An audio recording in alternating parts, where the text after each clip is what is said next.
അടുത്തത് ക്ലോറൈഡിന്റെ confirmation test ആണ്. ക്ലോറൈഡിന്റെ confirmation അതിനുവേണ്ടി അല്പം സോൾട്ട് എടുത്ത് ടെസ്റ്റ് ട്യൂബിൽ ഇട്ടിട്ട് വെള്ളം ചേർത്തിട്ട് സാൾട്ട് സൊല്യൂഷൻ ഉണ്ടാക്കുക.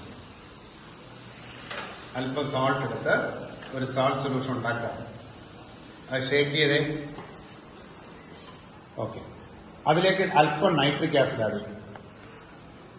Nitric acid, dilute nitric acid അതിലും മതി.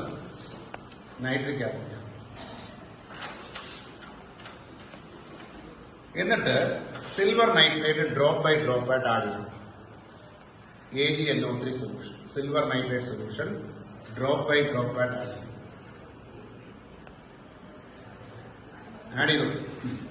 അപ്പൊ ഒരു വൈറ്റ് പ്രസിപ്പിറ്റിന് തൈര് പോലുള്ള white that indicate the presence of chloride. So chloride is confirmed. Silver nitrate.